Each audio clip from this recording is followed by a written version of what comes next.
President, good morning. You look beautiful. You're shining, you're glowing.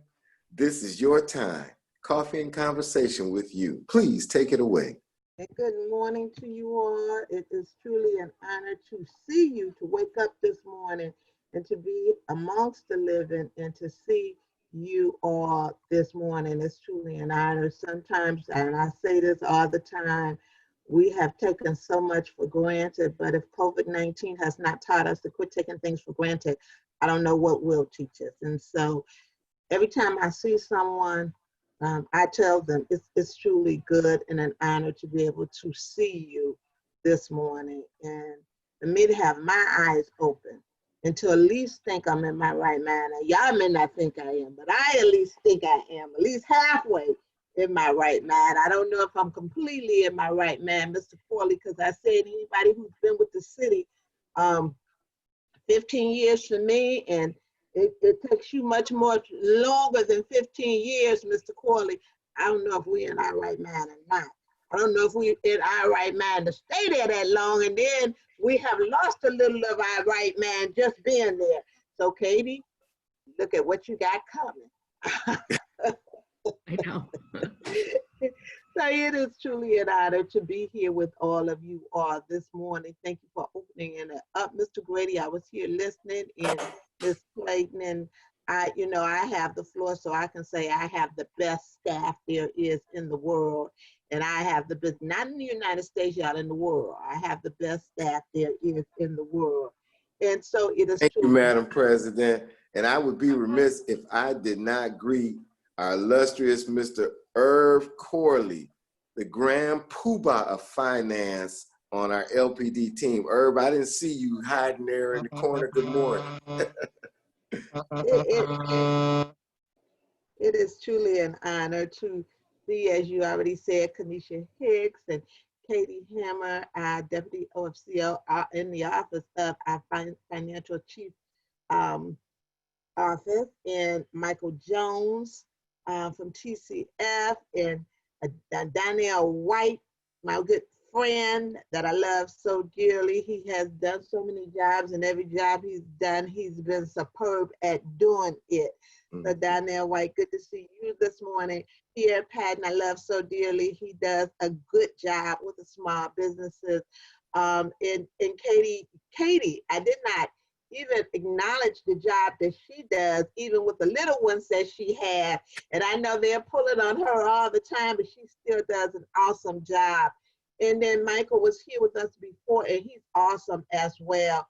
Gives probably, I was just talking to Mr. Torgo, and I said, your representatives know they do you great justice, because they really do good for the bank. And so thank you both for being here. And Mr. Corley, I think he sleeps and eats and walks the numbers and what's going on with the city. I think that's all he does, because he knows them so well.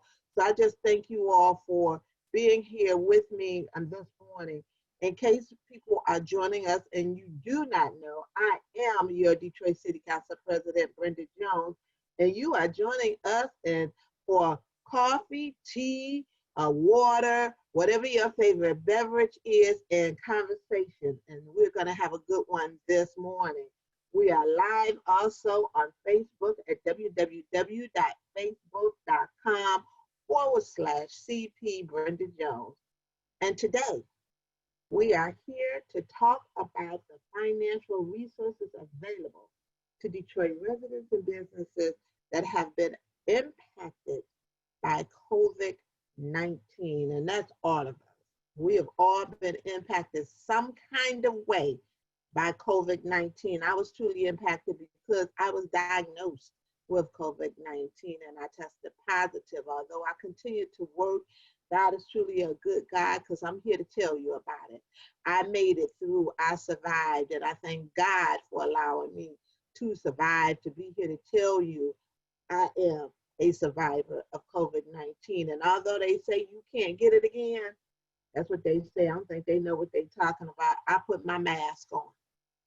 No matter what, I cover my face. I keep my mask on. And so I told you who we had, but I didn't give you those titles. And so titles are so important when you're talking to people so you know exactly what they do. Michael Jones is Executive Vice President, Regional Banking. Donnell White, Senior Vice President, Chief Diversity Officer and Director of Strategic Partnership. Let me get my title straight right here so I don't give a wrong title for nobody. Katie Hammer, City of Detroit Deputy Chief Financial Officer, and Irvin Corley Jr., Detroit City Council Legislative Executive Policy Manager. And again, good morning to everyone. And of course, Stephen Grady, my Chief of Staff, the one and only. Thank God we don't have two of them. The one and only Stephen Grady. Yesterday, TCF Bank Executive Chairman Gary Torgo announced the bank committed $1 billion. $1 billion to a loan fund established for minority and female-owned businesses. He also announced a $10 million grant program for low to moderate income home buyers. Mr. White and Mr. Jones, will you just please give us an overview of these two announcements? Thank you, Madam President. We're excited. We're really excited about the $1 billion commitment to minority communities and minority and women-owned businesses. You know, small businesses are really the backbone of our neighborhood.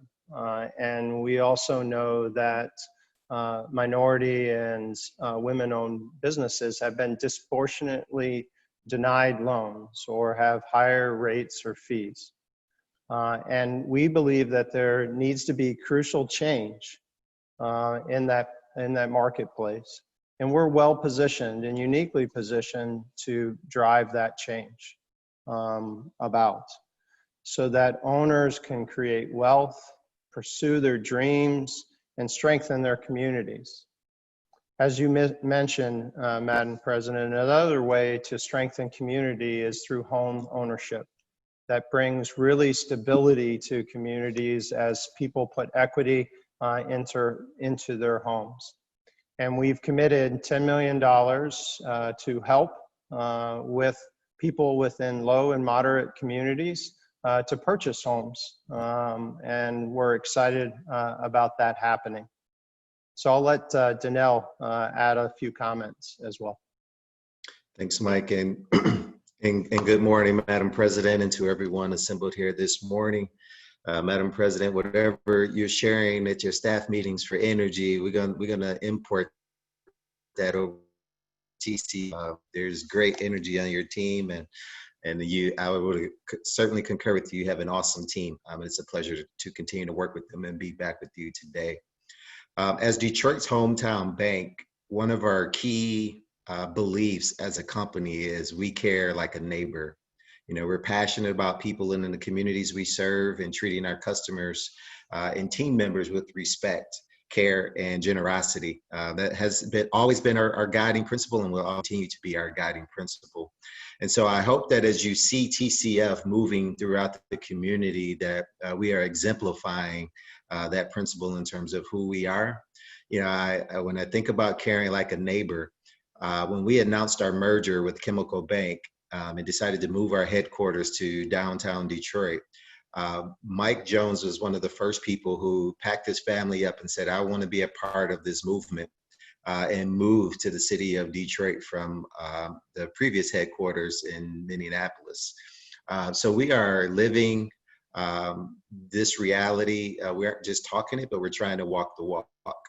And so after the murder of George Floyd, we released a very strong corporate statement about our commitment to racial equality.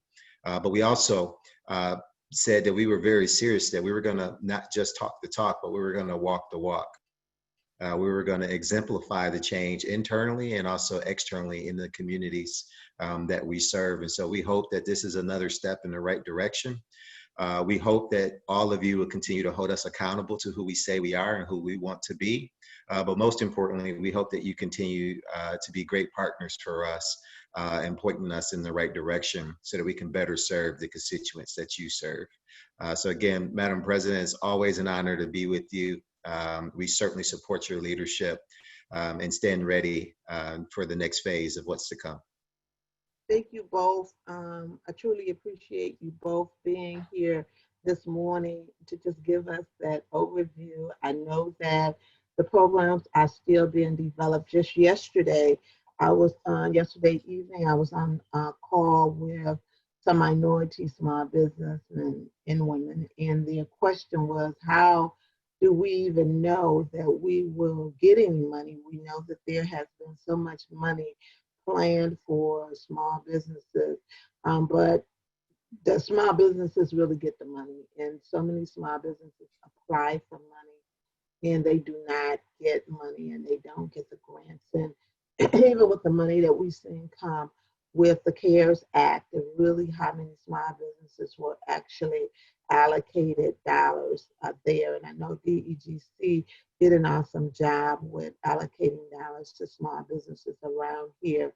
And I know when Gary Torgo steps up to the plate and says, this is what I'm going to do, you can go to sleep and know that that's going to be done. And I can tell you, with the things that I have learned about Gary Torgo, he doesn't fall short on his commitment to the city of Detroit. And I truly appreciate the commitment that he has to a city that he says, I love, I was raised here.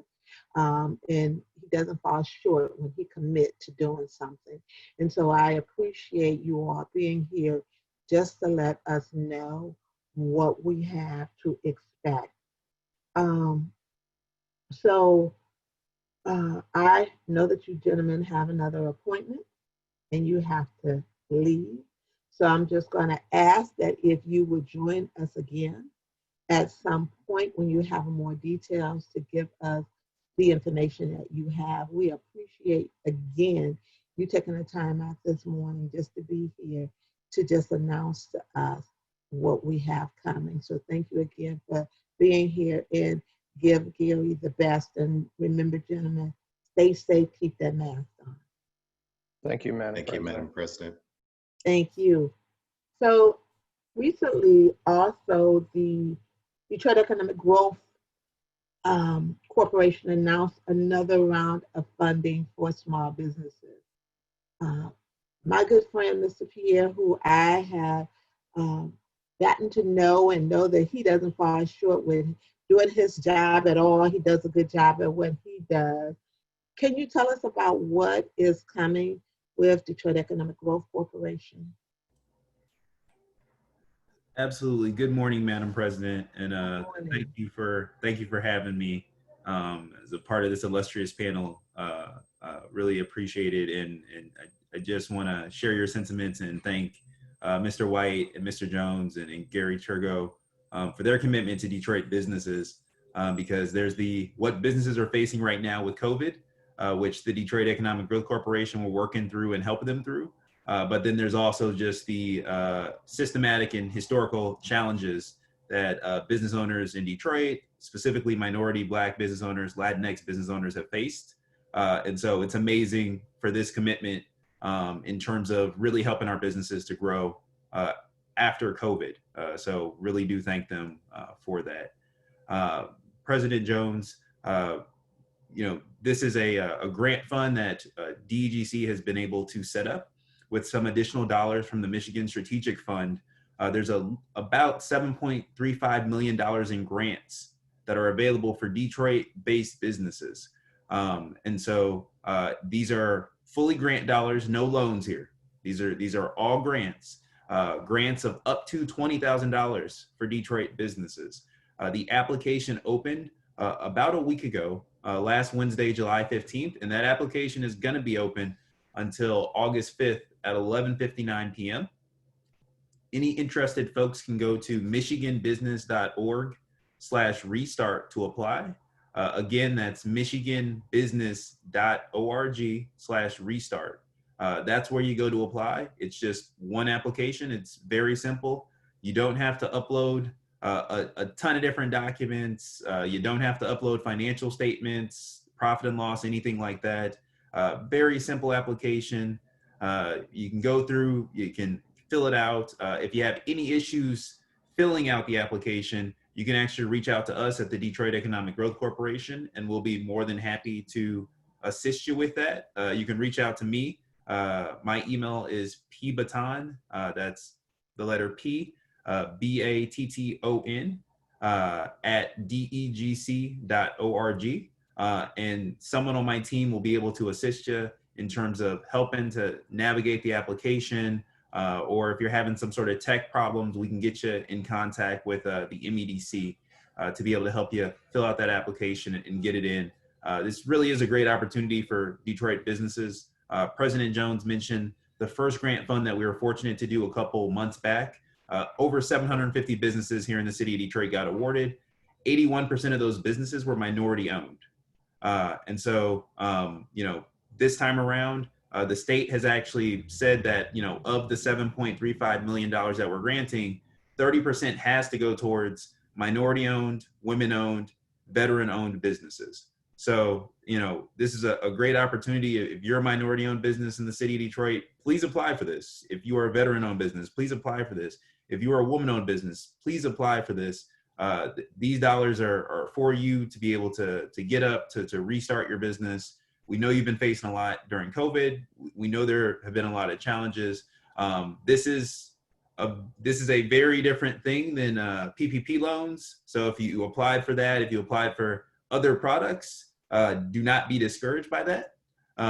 This is City of Detroit grant program that's meant to serve you as business owners.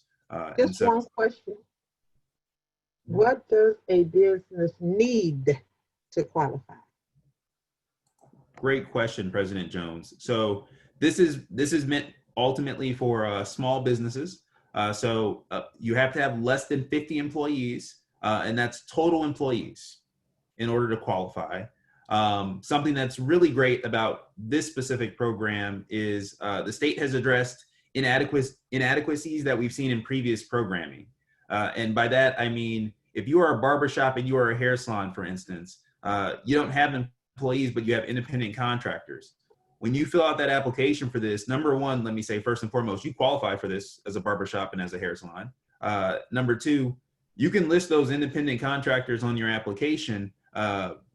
We know they're not employees, but ultimately, if your shop closes, that does impact those 7 or 8 stylists that are there. And so that, you know, will count positively towards your application when you go to apply for this. Okay. Thank you so very much. Again, it is $7.35 million in grants, not loans, grants. They can receive up to $20,000. And if they have less than 50 employees. And the application period is open until August the 5th. Thank you so very much for giving us that information. Are you able to stick around for questions? Absolutely, Madam President. Okay, thank you. So he's able to stick around for questions. We're going to do all the questions at one time. And so now I have an honor to go back to 2 more awesome people who deal with the city of Detroit, who I talk to very often. And those 2 people are both Irvin Corley and Katie Hammer. Recently, City Council approved the administration's plan to receive and spend tens of millions of federal recovery dollars awarded under the Coronavirus Aid, Relief, and Economic Security Act, better known as the CARES Act. And this money was to support Detroiters affected by the COVID-19 outbreak. Good morning again, Ms. Katie. How are you again? I'm doing really well. Thank you so much for having me. It's such a pleasure to be here. It is a pleasure to have you. And I don't know, in your house, if you're home working from home, it's awfully quiet. You must have put the little one down to bed. We had to get some help. I couldn't take care of 2 under 2 and have this full-time job. So there's just Yeah. no doing it. I can imagine. I don't know. Imagine. Everyone's struggling right now. It's so hard with kids at home. So And staying home working, I have come to the conclusion if you work harder from home because it seems like it doesn't stop that's right. That's than right. you do from the office. So Mhm. how much money in federal funds has the city of Detroit received from the CARES Act? Yes, thank you for asking. So we've been awarded $220 million in federal stimulus funds. So that includes 116, almost 117 million in what we call CARES funds, which is assistance to local governments. DDOT received 64.3 million in federal transit funding. We've received CDBG, Community Development Block Grant, and Emergency Solutions grants to help people with their housing in this difficult time.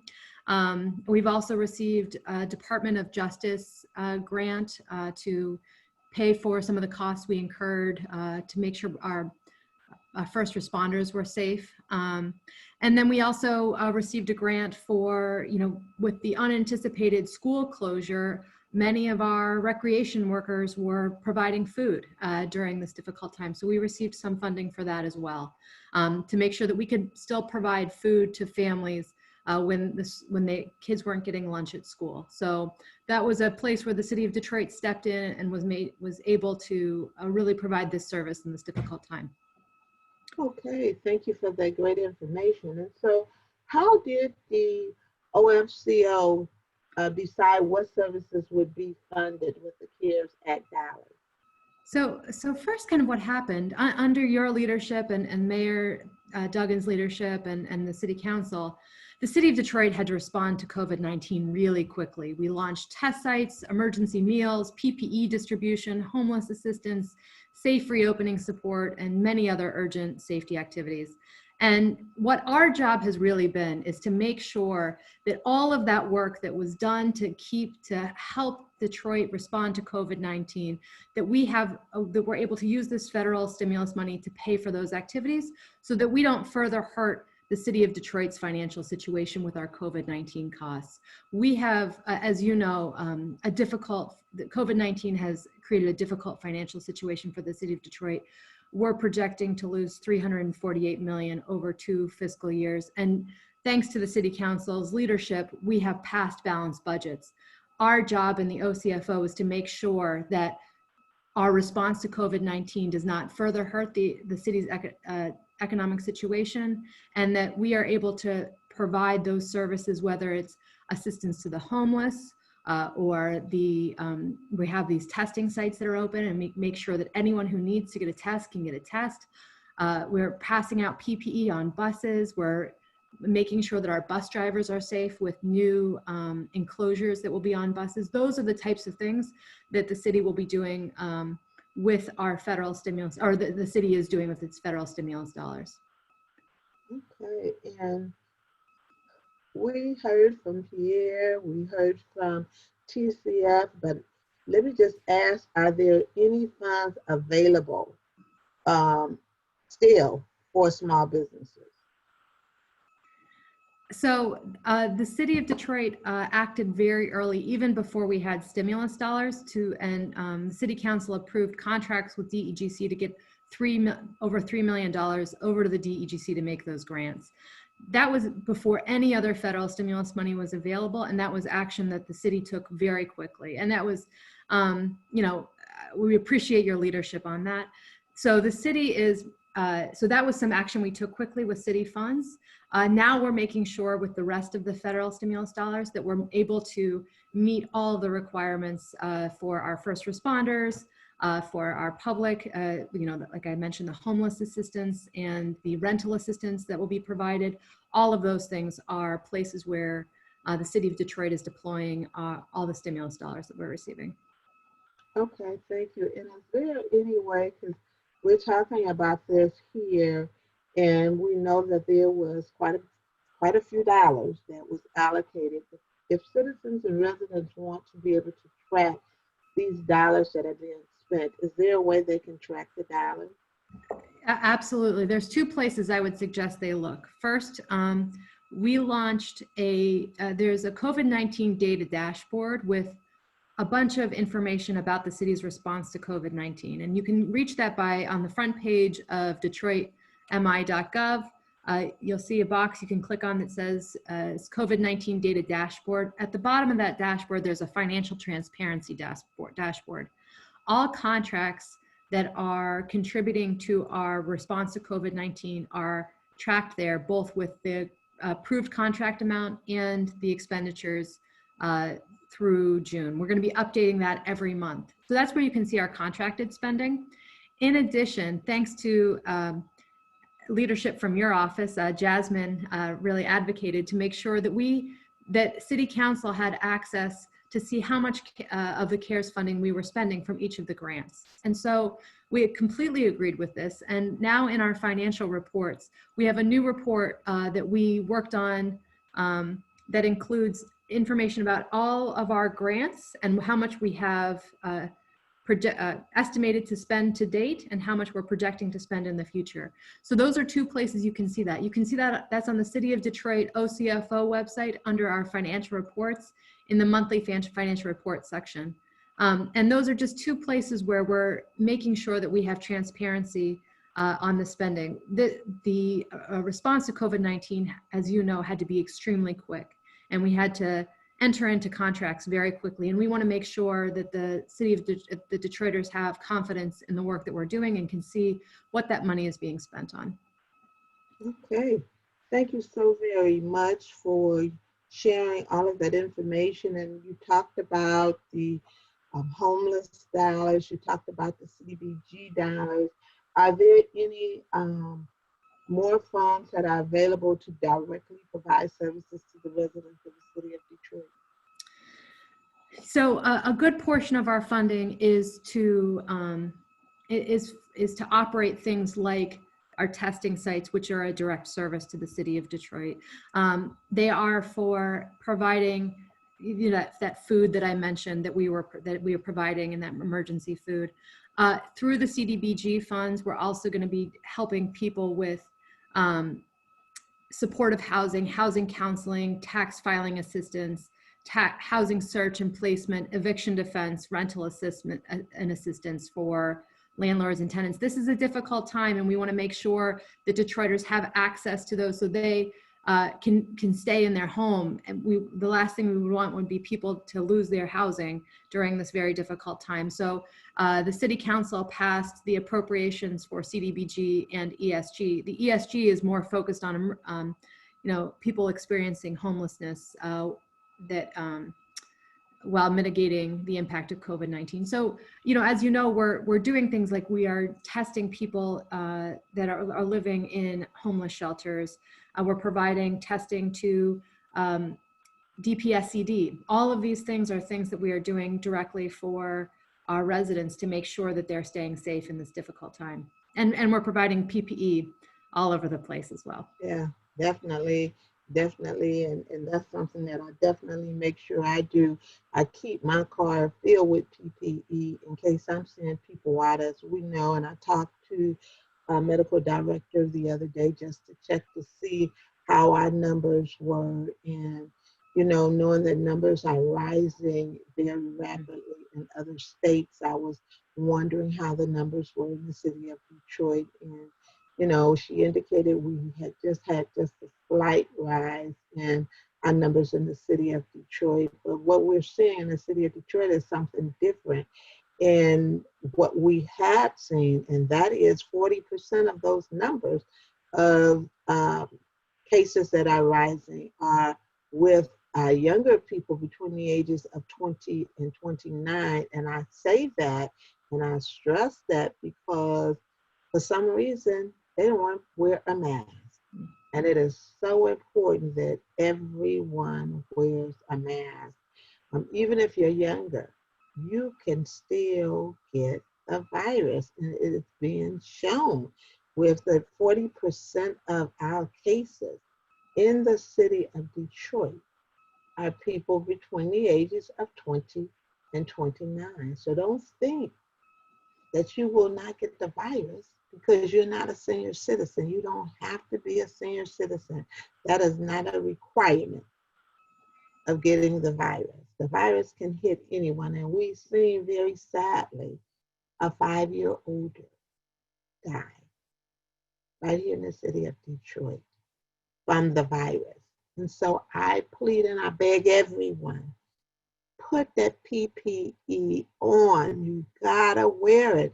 I don't like it, but guess what? And like I said, I've had the virus, but when I'm outside, I still put it on. Very rarely, and I have asthma and I have bronchitis, and sometimes I feel like I'm suffocating and I have to pull it away from my mouth. But please put that mask on. And if I see you, I'm gonna ask you, would you like a mask? So, okay, thank you, Ms. Hamer, for giving us that information. We appreciate the job that you do. I'm going to move over, lastly, but definitely not least, to the gentleman who in the city county building, he walks numbers. I think when he gets home, he sleeps numbers. He does nothing but talks numbers, and he is our man for the numbers. And that's none other than Mr. Irvin Corley Jr. And so just recently, the Detroit City Council passed a resolution that I sponsored to ensure that council members have transparency into the expenditures of funds from the federal relief grants that you just heard about from our Deputy Chief Financial Officer. The Office of the Chief Financial Officer will complete the following actions. They will have a separate coronavirus. I'm trying to get my notes. You know, we Zoom so much, I think my computer says, let me sleep for a minute. They're going to have a separate coronavirus federal relief fund that will be established. All grant appropriations that originate from the CARES Act and subsequent federal coronavirus relief legislation will be set up in this new fund. In its monthly financial reports to City Council, the Office of the Chief Financial Officer will include a new report on current and projected expenditures of the coronavirus federal relief fund. And also, the Office of the Chief Financial Officer will continue this monthly financial report until the latter of 90 days after the declared end of the federal emergency, or 90 days after December the 30th. They can declare it over at any point. I'm ready for it to be over. Not the money, but I'm ready for the coronavirus emergency to be over. Mr. Corley, and good morning to you again. How important is it for council to have the oversight over the funds? And I talked about how you sleep, read, and talk the numbers. How important do you feel it is for the city council to have the oversight over the funds?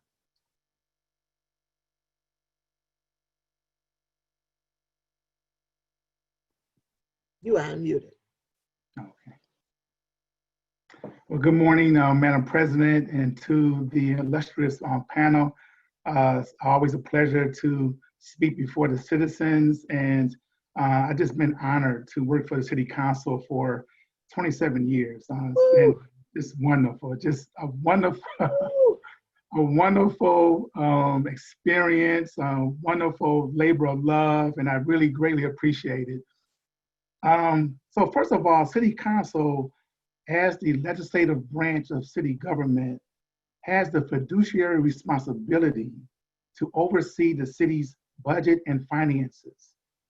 And City Council also approves and monitors the city's budget and any amendments to the budget. Council also approves appropriations for grant funds and amendments to those funds. So the receipt of the coronavirus federal stimulus dollars, that's a form of a grant. And so that grant amended the budget. So it's important for City Council to monitor these funds. It is also important for Council to have oversight over these dollars because the CARES dollars are the largest amount of grant funds the City of Detroit has received since the hardest hit funds. The city received $265 million in hardest hit funds for federal mandated demolitions throughout the city. As Katie indicated earlier, so far the city has received $220 million. So this is a significant infusion of dollars to help the city go through this very serious COVID-19 pandemic. And it was important, Madam President, under your leadership and with the help of Jasmine and your wonderful team, to work with the administration to set up a coronavirus federal relief fund to ensure transparency over these dollars. Lastly, I would say that the City Council also approves and monitors contracts involving city business. So it's important for Council to ensure that to the largest extent possible, the corona's federal relief dollars will be spent using Detroit-based, Detroit minority-based, and Detroit women-based contractors with the intent to hire as many Detroiters as possible during this time of high unemployment. Thank you, Mr. Corley. And so everybody knows that's something I preach all the time. That's something that I ask on every contract. How many Detroit employees do you have? What are you doing to get more Detroit employees? And so that's so important to me. Not, it's definitely important right now during this coronavirus, as we know there have been many people who have lost their jobs, but also it's important all of the time to me that Detroit residents have these jobs. What steps were taken to collaborate with the administration to ensure that the oversight requirements will give strong legislative oversight? So, in April of 2020, the city received $117 million in CARES Act dollars to cover previously unbudgeted costs necessary to respond to this pandemic. And so, of course, that represents a significant amount of money. And those dollars were put in an emergency appropriation approved by City Council, but the establishment of a separate fund had not been conceived at that time. So in June of 2020, the administration received, as Katie indicated earlier, $64 million in CARES Act monies for DDOT, Detroit Department of Transportation. And so I think at that point, Madam President, your office saw the need for Council and the citizens to have true transparency and oversight over these dollars. So fortunately, your office collaborated with the administration, with the OCFO in particular, to pass this resolution, creating a commitment to transparency for grants received from the Federal CARES Act, including, as you indicated earlier, Madam President, the establishment of a separate fund and the need to do monthly reporting. And Katie spoke to the OCFO's monthly financial report. So you can see for the first time a very nice schedule in the May 31st, 2020 monthly financial report. You will see a 2-pager that lists all of the various grants that the city has received thus far, amounting to about $220 million. And it's also important to note that, as Katie mentioned earlier, the city was facing a $348 million revenue shortfall because of COVID-19. And so for fiscal 2020, Council approved the use of about $50 million in coronavirus federal relief dollars to help address the projected revenue shortfall for 2020. That was a $154 million shortfall. And then for fiscal 2021, the fiscal year that we're in now, there was a projected $194 million revenue shortfall. And Council approved the use of about $40 million in coronavirus federal relief dollars to help address this revenue shortfall. So it's just absolutely important for the City Council and the citizens to know how these dollars are being spent, how much is being received, because the dollars could run out by December 30th. So really appreciate the council and its efforts, and with your leadership, Madam President, to oversee these dollars. Thank you so much, Mr. Corley. I want to, again, just thank you. And I want to give kudos to the OFCO for working with the City Council. We have seen the collaboration of where you all work together to share information, and it is so important that that information is also shared to our constituents and to the residents, because they're always asking a question. And this way we can say, pull it up online, see it for yourself. And it's nothing better than being able to see it for yourself and look at it yourself. And so I just want to thank you all for the work that you do. And then for even working together, the collaboration makes it much easier when you're able to work together to be able to get things done. And so I just want to say thank you to your office, Ms. Hammer, and to Mr. Masseron and his willingness to share the information. And I want to say thank you to Mr. Corley, and all of your team for all the work that you do in working hand in hand with them to ensure that everything is transparent and that we understand what we need to understand. So thank you so much for the work that you all do. So I'm going to move to questions. Unless you all have something that you want to add that I did not ask. I don't know if you have anything, my good friend from the DEGC, that you want to add regarding small businesses, because any question might be to either of you all. And so if there's anything I have not asked and you want to add, please feel free to add it. Okay. Do we have, I don't see any hands raised. I just want to say to the callers, if you have questions, you can press *9 to raise your hand.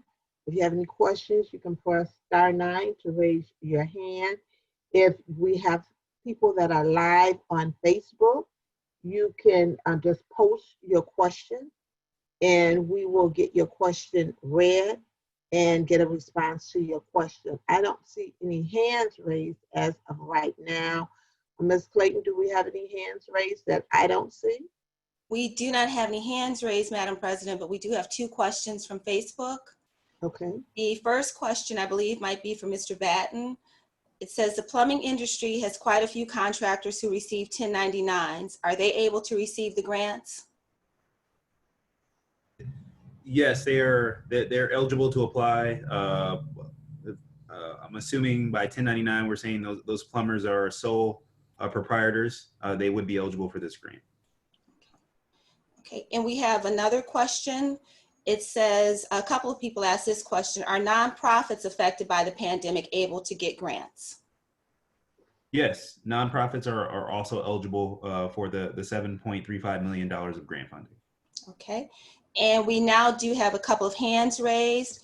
Our first hand is caller one, put my glasses on.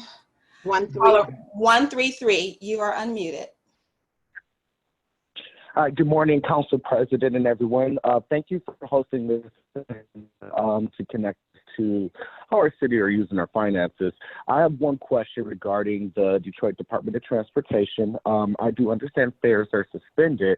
I wanted to know, how was the CARES Act money used for our public transportation system? And then And then how much money did we actually receive? Because I know when they send CARES Act funding to Detroit in terms of transit, because we have two agencies, SMART and DDOT, they actually get split. So I'm curious to know how much was Detroit's portion of the CARES Act emergency funding. Thank you. Council President, I can answer that if you're great. Well, those were great questions. Thank you. DDOT received $64.3 million and in CARES transit grants. And the thing that's different about the transit grant compared to other CARES funding we received is it's the only grant that allows transit agencies to replace lost revenue, which is great for DDOT right now because with suspended fares, they have lost revenue. And so some of the funds that DDOT is receiving is replacing lost revenue from the fares and from the city due to our revenue shortfall. It allows us to make sure that DDOT does not have to cut operations due to our revenue shortfall, which is wonderful. DDOT will also use some of that funding to put barriers in the buses to help the drivers in the future collect fares and make sure that the drivers are safe. We also have a number of other COVID-19 related response activities that DDOT is engaging in, and they will use it for future deferred maintenance as well. Thank you. I just have one follow-up question, if permissible by Council President. Okay, go ahead. Thank you. And I apologize, my name is Renard Mashinsky. I'm a District 2 resident of the great city of Detroit, so I just wanted to introduce myself. I'm glad to hear that the CARES Act funding has been used to suspend fares. How long are fares going to be suspended? That's my only and final question so that others can ask. Renard, that's a great question. Our goal is to get these barriers installed in the buses, which will allow the bus drivers to be safe in collecting fares. We're also moving to a cashless system of collecting fares as well. So that will help our bus drivers stay safe. Once that is the case, we will, DDOT will put together a plan to start collecting fares again in working with the unions. Okay. Thank you. Thank you so very much. Our next caller I see is 862. Caller 862, you are unmuted. Yes, okay, thank you. I'm a senior here in Detroit, and I wondered, I was trying to get minor, pardon me, minor repairs on my home. Does CARES Act help out with seniors like that? Council President, do you mind if I answer this one? Yeah. Thank you for the question. The CARES money, for the most part, needs to be used in response to COVID-19 related activities. That said, the city does have a senior home repair program that is we use CDBG for, and we have dedicated funding for that program in this upcoming fiscal year. I believe it's around $6 million. And then in the future, the city is hoping to receive more HUD funding that will help with our single family programs. That will be, that program hasn't been designed yet. That will be done between our housing department and the mayor and city council, and that we'll see how that money can be spent. Okay, what's the name of that program you just said? That CDBG. That's a federal grant program. It stands for Community Development Block Grant. And that program goes through our Housing and Redevelopment Department, which is often called HRD. Oh, okay, I'm sorry. Can one person inquire to them about the home, or how do a city get it? Is it a phone number or something I can have, or I don't know how to get in touch with any of that. I was just wondering, how do you do that? There is, I don't have that, but let me, I will get that for you and make sure that the council president's office can provide that directly to you, maybe after this call. If you call my office, and leave your information, 224-1245, someone will call you back with that information. Again, that's 224-1245. We're not there. I'm physically answering the phone, but if you leave a message, we're checking the messages very rapidly, and someone will call you back and give you that information. Thank you so much. Thank you so much. I can also tell you that there is a waiting list right now, and the waiting list has not opened back up, but will be soon opening back up because there are people who are trying to get this money. We know that there are a lot of people who need this money, and we need more money to come to Detroit for this, and we need to put more money in. And that is something that Council President Pro Tem Sheffield and myself and the rest of the council have been working on extremely hard to try to get more money put into there. So thank you so much for that question. Do we have any other posts on Facebook, or do we have any other callers? Yes, Council President, we have 2 more questions from Facebook. The first question is there a number that the nonprofits can call to apply for the grants? That question is for DEGC. Yes. So nonprofits will actually go to the same website. That's michiganbusiness.org/restart to apply for the $7.35 million in funding. Ultimately, it's the same application for nonprofits as it would be for for-profit businesses. A nonprofit will just indicate their business type as a nonprofit in one of the drop-down lists on the application. Okay, thank you. And we have one more question from Facebook. There were several businesses that were scheduled to open. They were new businesses, but their openings were delayed due to the COVID pandemic. Are they eligible to apply for any of the grants? The short answer is it depends. Ultimately, the COVID grants are, the intention behind them was that they would be for businesses that were open and operating prior to the first major shutdown on March 16th of 2020. However, obviously businesses come in all shapes and sizes. And so what ultimately the review team will be trying to get to is calculating a business's lost revenue. That is a big part of the grant. And so there are startup businesses that may struggle in terms of not having 2019 sales, for instance, to compare to, not really knowing how they would have done with, but for COVID, so to speak. While there may be other businesses that, even though everything shut down, maybe you had a contract and the other party in the contract backed out of things due to COVID. That would be revenue loss, and that would count, and you would qualify as a new business. And so it really does depend. Ultimately, I would say, you lose nothing by applying for the grant. It takes about 5 to 10 minutes to apply. Those are some of the complicated questions that we are seeking guidance from, the state on right now. But I would just encourage folks, if you are a business, toss your application in ultimately.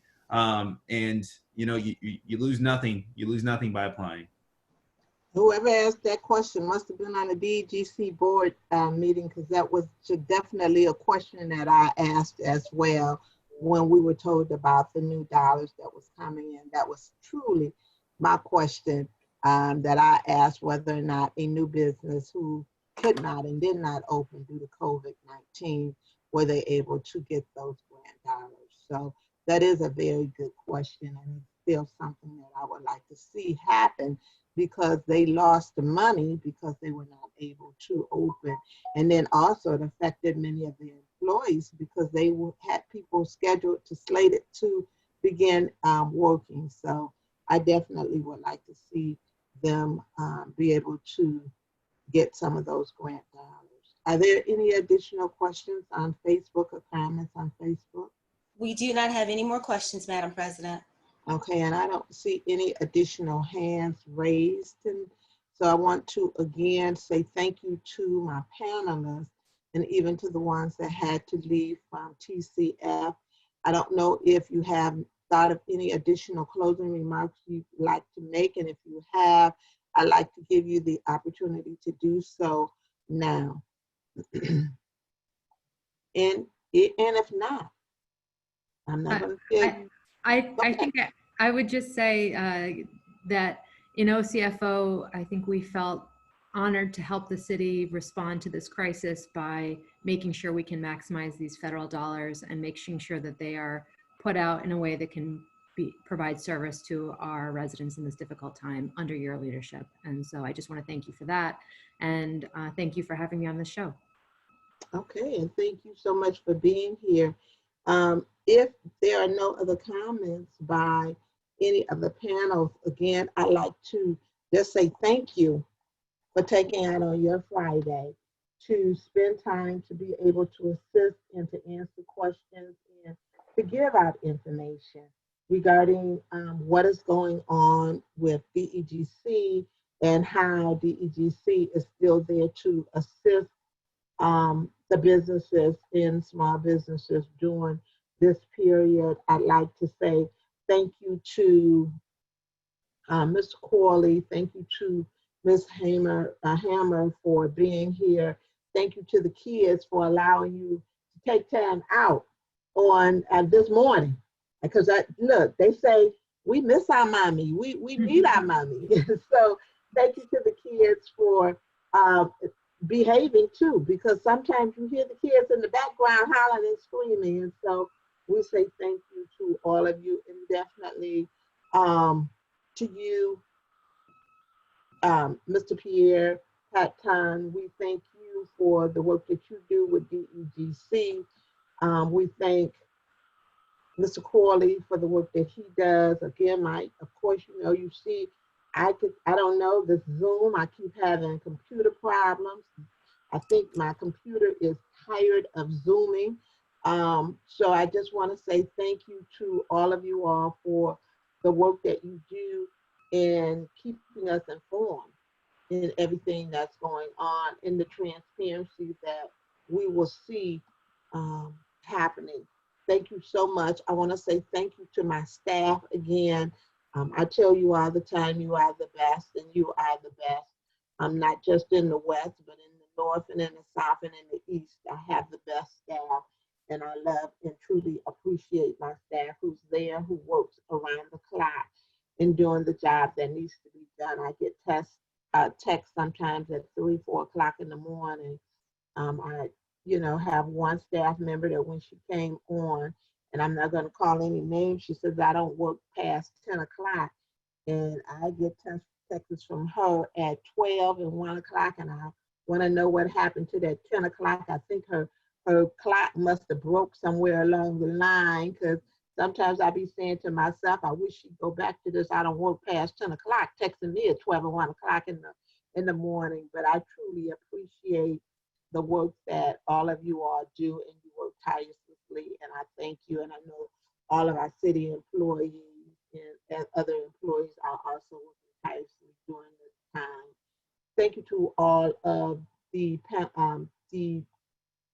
residents and the constituents and everyone who have joined us. Thank you to all that have joined us on Facebook. Please join me at 2 p.m. next Wednesday. Live from the table, we will be discussing Proposal N. Proposal N, and you don't want to miss that. That will be our final Zoom event until council returns from recess after Labor Day. My computer will finally get a break from Zoom. I think it dials itself up on Zoom because we've done so many Zoom events. My office will still be working, however, during the council recess. So please call my office at 313-224-1245 if you still need any assistance, or visit my website at www.detroitmi.gov/Brenda Jones if you need assistance or any information. Again, I'm going to say, please wear your mask when you are out and about. If is required. Please wear your mask. Keep yourself safe. Keep your family safe. Keep your friends and loved ones safe. And have a wonderful weekend. Today is Friday. It means nothing to some of us, but it still is Friday. So have a wonderful weekend. And thank you again to all of you. Thank you, Ms. Kanisha Hicks, for your hard work. And until we meet again, be safe and be blessed. God bless. We love you. Have a great weekend. And this will conclude our Zoom meeting, coffee, tea, water, and conversation. God bless. Council President, can Pierre please repeat the website one more time? We have a couple people on Facebook who are still asking. Can you say it slowly one more time, please, Pierre? Absolutely. That's michiganbusiness.org/restart. Again, that's Michigan, spelled like the state of Michigan, business.org/restart. Thank you. Okay. Thank you much. We will be tuning out. Have a great weekend. Thank you again. God bless. Have a good day.